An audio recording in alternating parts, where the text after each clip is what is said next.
Hello and welcome to Colred Plays Raid Shadow Legends. I am Colred. Thank you for joining me.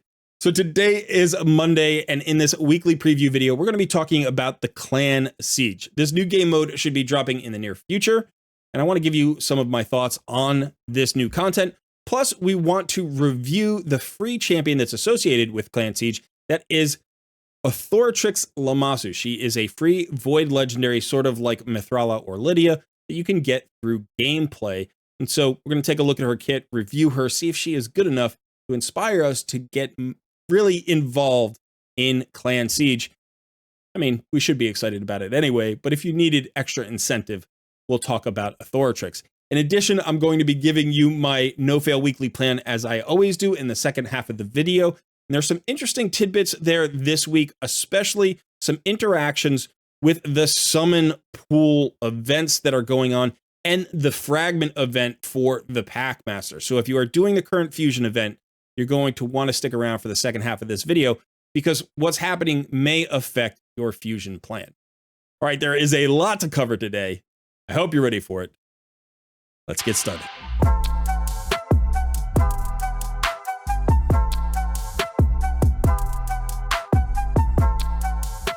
I want to send out a big thank you to everybody who got involved in the last two videos. I asked for additional like votes and you guys came through with flying colors. We got over 25% likes on the first video and close to 30% on the second video. And it gave me a lot of information about how like votes and click-through rates and all those things work in terms of promoting my videos and growing my channel. So thanks so much for the help. It's also just very gratifying to know that I can ask my viewers for a bit of help for the channel, and they are very willing to help me out. So thank you to everybody who got involved. I promise I won't do those special requests too often. So we're going to go back to our standard today, which is please click that like button, subscribe to the channel if you haven't already, and consider joining our Discord community. Also, don't forget that my live stream, my Takeover Tuesday, is happening tomorrow at 1 p.m. I hope to see you there. Thanks so much. Now let's get back to the video. Okay, I'd like to start by talking about the new game mode. Now, this is the official video. If you haven't watched it yet, I will include a link to this video in the description of my video, or you can go ahead to Raid's official Discord and find it pretty easily there. Now, this is a common game mode for gacha games and squad builders. The fact that it took Raid 5 years to get this into the game is kind of ridiculous, but I am happy that they're adding this game mode. I think it's a game mode a lot of players enjoy. Not everybody loves it, but a lot of players enjoy this kind of game mode. Now, basically, if you've never played a Clan Siege kind of mode in a game before, what happens is there's typically a period of time where you can set up your defenses. That could be as short as a few hours, or it could be just the default all week. You could set up your defense until the event starts. Once the event starts, you will be matched up against another clan. Typically, it's just a, auto match system. In some games, it's a challenge system, but I don't expect that to happen here. So you get matched up against another clan, and then you'll each go on offense and try to defeat the other team's defense. Now, I expect the rewards to happen very similarly to what we see with the current CVC, where there's sort of a participation reward that everybody gets based on, just being active. And then the winners will get additional rewards. We don't know what those rewards are going to be, but we do know what one reward will be. That is a new Void Legendary champion that will be available to everybody. So let's go ahead and take a look at her right now. Okay, so this is Authoratrix Lamasu. That's quite a name there. She's a very cool looking champion. We don't know what it's going to take to get Authoratrix. But if we look at the models of Mithrala from Hydra and, say, Lydia from Faction Crypts, I expect it to be a bit of a grind. Now, if you're really, really on top of things, you can get Mithrala in as little as like 12 weeks. But I think that on average, it's going to take somewhere closer to like 20 or 25 weeks for most players to get their Authoratrix. I could be wrong. It could be faster. It could be slower. It could be dependent upon the level of your clan. So we'll have to see. So maybe high level clans get theirs much more quickly than lower level clans. But regardless, let's go ahead and take a look at her kit. and see how interesting she is and how valuable she could be to a roster. Okay, so I want to start with her aura first. I don't normally do this, but if we look at her aura, she has an ally speed aura of 24%. Now, this is a fairly rare aura. Even void legendaries like Cardiel typically cap out at 19% speed auras for all battles. There are a few champions, a few legendaries that have this speed aura. I know there's some mythicals as well, but as far as the legendaries are concerned, I know of 3. Fushan, Lysandra, and Marishka all have 24% speed auras in all battles. If there's anybody else, by the way, let me know in the comments below. I don't know every champion just off the top of my head, but I do know that those 3 have this sort of extra beefy speed aura for all battles. And that's a nice improvement because those 3 champions that I mentioned are not available to everybody easily. But this is a champion that will be available to every single player who wants to get involved in Clan Siege. And I think that you might underestimate how valuable that extra 5% speed is. It can be highly useful. So it's nice that everybody will have access to a champion that has that speed aura. Now let's go ahead and look at the rest of her kit. Her A1 is an AoE, so I'm already thinking stun sets, cursed sets, provoke sets, things like that, that can hit an entire wave of enemies. Has a 70% chance when booked of placing a 50% decrease attack debuff for 2 turns. I like this A1. I don't think it's phenomenal. There are epic champions who have a 100% chance of placing a decrease attack debuff on all enemies. Typically, that debuff is only for 1 turn, though. So this does have that extended duration, which is a little bit nice, but it's only a 70% chance. I would have loved to see this like either be like a 2-hitter with a 70% chance or just a guaranteed 100%. It's still very good. It's going to be useful in a lot of places. Now, the A2 books down to a 3-turn cooldown, Dread Dominion. This has a 100% chance when booked to place a block buffs debuff and a true fear debuff on all enemies for 2 turns, again, on a 3-turn cooldown. However, on bosses, since you can't land a true fear, it will place a decreased speed debuff instead. I think this is a highly useful skill. There's something to note here, which is this is not an attack. That can be beneficial in some places and kind of detrimental in others. She only has that single A1 as an attack, so just be aware of that. She is Void Affinity. She's never going to weak hit anyway, so it's kind of interesting that they didn't make this an attack, but that's the way it looks. So I think this skill jumps out at me as a great skill for crowd, like waves, crowd controls of waves, especially in specific Doom Tower floors where like you really want a block buffs or you want additional CCs. True Fears aren't great, like they're not as good as stuns or freezes, but there's still additional CC that can help.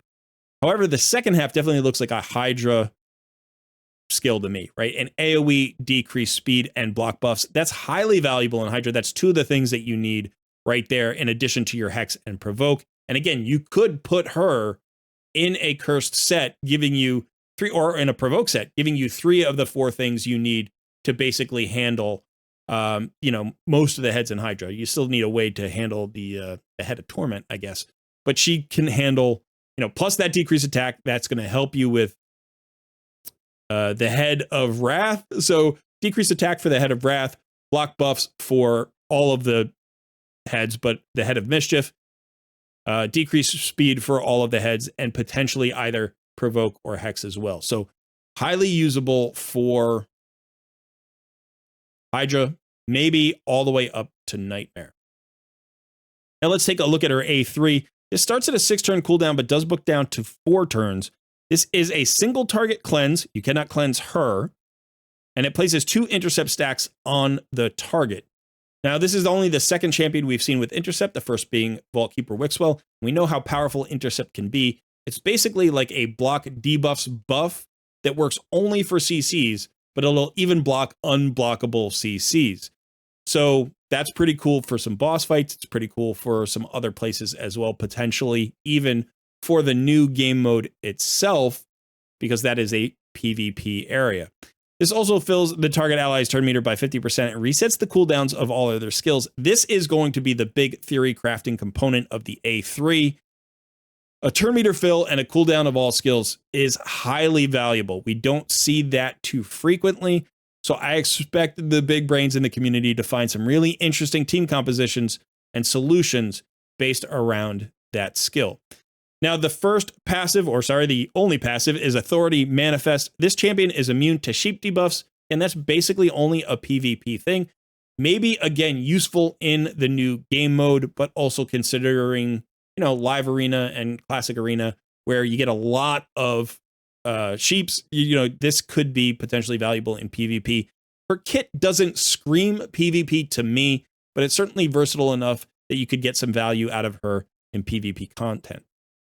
The second half of her passive is each debuff placed by this champion decreases a target's turn meter by 5% and decreases their resistance and accuracy by 10, and that stacks up to 100 over the length of the battle. So even that A1 is going to have a 5% turn meter decrease if the decrease attack lands. In addition, the A2 has a 10% turn meter decrease. So she's got some minor turn meter decrease, but sometimes that can make the difference in certain fights. It can be very helpful in controlling bosses in combination with that decreased speed. I also think the decreased resistance and accuracy is going to be extremely useful in Hydra. She screams Hydra champ to me. I think that is probably her best case use, but she's versatile enough that you're going to find a lot of value for her in a lot of places, even if you are already a late game or end game player. So I'm excited for this champion. I hope it doesn't take 25 weeks to get her. I hope we can get her in something more like, the 15, 16 weeks maybe that you can get Mithrala in if you're highly motivated. That would be really nice. But definitely the most exciting part of the new game mode for me is this potential reward. I find clan sieges to be, I wouldn't say tedious, like they can be done well, but they do require a lot of extra time and investment, so they can be distracting. I guess that's the best word. So if you don't love the game mode, but you feel a responsibility to your clan to engage in it, it can take up a couple of extra hours each week, or you just don't do as good a job as you could, and then you feel like you're letting your clan down. So I hope that the game mode is engaging enough to get me excited about it once I see it. But for right now, this is the most exciting thing about the new game mode for me. Then again, that's just my personal taste. You may like the new game mode. So definitely let me know in the comments below. Are you excited for just the game mode itself, or you are more excited primarily for the potential rewards? Okay, so back to the game and our no-fail weekly plan. I do want to start by talking about the summon pool. This is a very good summon pool. I probably shouldn't have changed my camera because I'm blocking all the champions. But for me specifically, this has Kymar and Duchess. It also has Theodore. Those are 3 legendary champions I don't own that are highly valuable, but all of the legendaries here are very good. Podrick is fantastic. We have Lady Kimmy. I mean, all of these champions are great. And then also a great pool of epics. I'm looking to potentially empower these epics.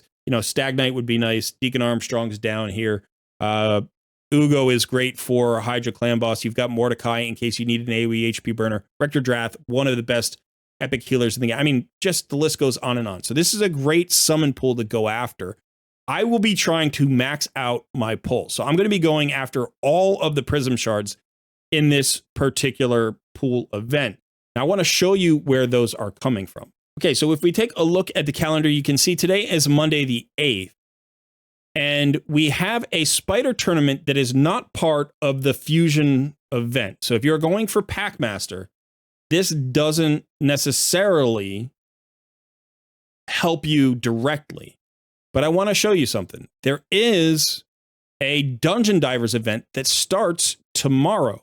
Now, this Dungeon Divers event includes Prism Crystals and it includes Champion Fragments. So I originally, in my fusion plan, I decided that I was going to skip this Dungeon Divers event because there are extra fragments available in this particular calendar. There are 10 extra fragments available. But I have changed my mind based on these new releases. Like we didn't know about these before. So I've already finished Fire Knight. So I can put the Spider Tournament into this Dungeon Divers, right? And that would help me complete this Dungeon Divers. And then I can finish the Dragon Tournament, which is for fragments, inside this Dungeon Divers as well. And that's going to allow me to complete this Dungeon Divers and get the prisms from the Dungeon Divers event and get the prisms from the Spider Tournament.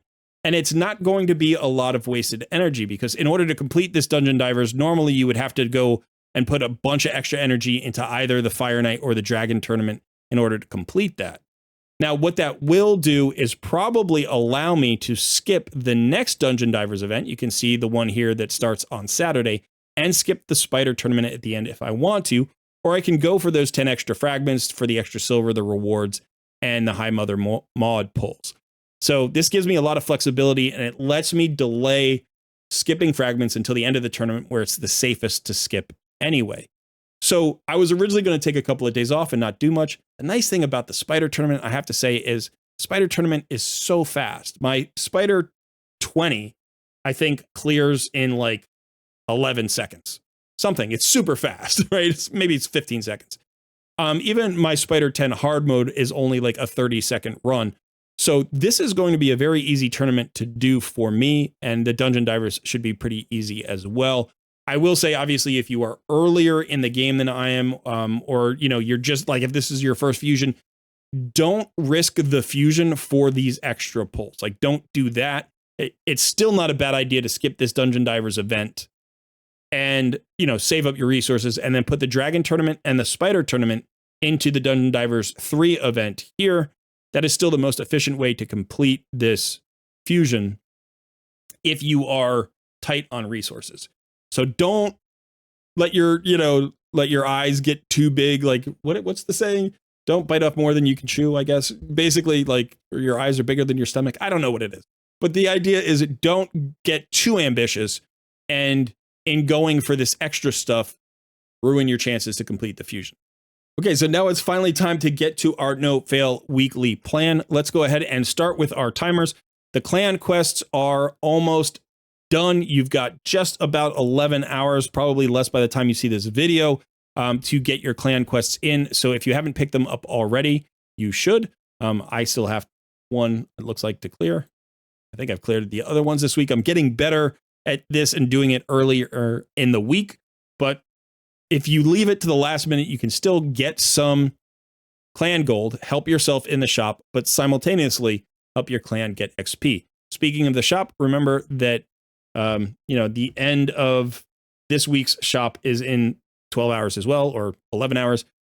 We have energy this week, so you probably want this for the fusion, so make sure you grab your energy.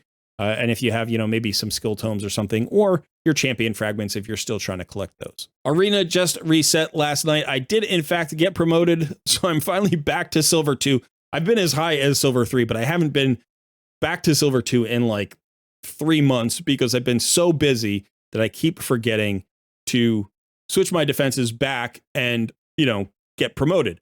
So right now, I'm going to go ahead and put in my one-man defenses.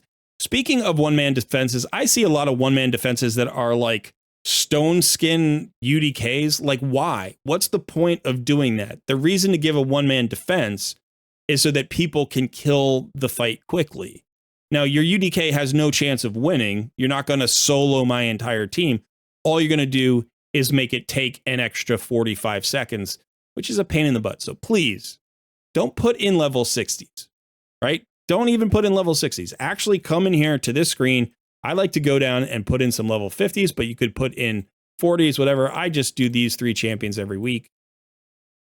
They're easy to kill, attack-based champions. You could put in level 1. That would be fantastic. But please, the one-man defenses with the stone skins are just frustrating and unnecessary. Okay, we're getting into the back end of both Doom Tower and Cursed City. You can see that this Doom Tower rotation still has about 10 days left, so keep pushing your floors. One thing I did want to mention here, and I'll mention again next week, is I like to keep my secret rooms and I hold them for CVC time. So you can do your secret rooms during CVC times because they reward extra keys, which are going to give you extra CVC points, but you also don't want to miss out on fragments. So go ahead and get your fragments if you need them for the champion chase that's coming up next week, or if you just need one of the champions for your roster. Cursed City is almost done. I have maxed out. I cannot get any more nodes here in hard mode. I did complete the entire normal mode, which I was actually pretty excited about. It's only the second time I've completed every single node in normal. about the 4th or 5th time I've cleared normal Amius. So I'm going to have to go after the hard mode Amius this week.